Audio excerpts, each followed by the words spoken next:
বাংলাদেশের ফুটবল এখন এক অদ্ভুত দোলাচলে। একদিকে হামজা চৌধুরীর আগমনে দেশ জুড়ে ফুটবলের নতুন উন্মাদনা, অন্যদিকে বাফুফের টেবিলে জমা পড়া বিশ্বখ্যাত কোচদের তালিকা। ক্রিস কোলম্যানের মতো নামগুলো শুনলে মনে হয় বাংলাদেশের ফুটবল সত্যি কোনো রূপকথার পথে হাঁটছে। কিন্তু ফুটবল পাড়ার চায়ের টেবিলে এখন একটাই প্রশ্ন, যিনি আসুন না কেন বাফুফের প্রভাবশালী মহলের বেড়াজাল ভেঙে তিনি কি আদৌ স্বাধীনভাবে কাজ করতে পারবেন, নাকি বিশ্বমানের কোচ এসেও দেশি সিন্ডিকেটের প্রেসক্রিপশনে দল সাজাতে বাধ্য হবেন?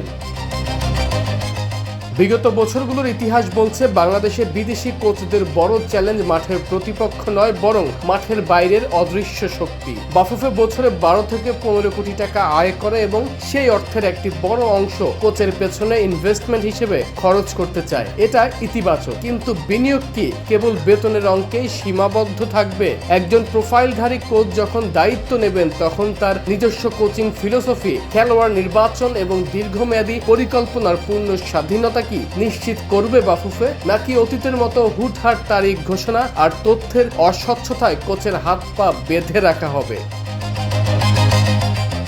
সবচেয়ে বড় দুশ্চিন্তার জায়গা হলো সহকারী কোচ এবং টেকনিক্যাল কমিটির খবরদারি। কোচদের সাথে বাফুফের দীর্ঘদিনের কমিউনিকেশন গ্যাপ এখনো মেটেনি। কোনো যোগ্য প্রার্থীকে কেন বাদ দেওয়া হলো বা কেন অযোগ্যকে রাখা হলো তার কোনো স্বচ্ছ ব্যাখ্যা আজও নেই। পর্যবেক্ষকদের মতে কাবরেরার চেয়েও মানসম্পন্ন কোচ আসার খবরটি তৃপ্তিদায়ক ঠিকই, কিন্তু সেই হাই প্রোফাইল কোচ যদি এসে দেখেন তার ড্রেসিং রুমে সিন্ডিকেটের ছায়া, তবে সেই ইনভেস্টমেন্ট কেবল গচ্চাই যাবে। তরুণ প্রজন্মের জোরালো দাবিতে সিন্ডিকেট এখন কিছুটা কোণঠাসা।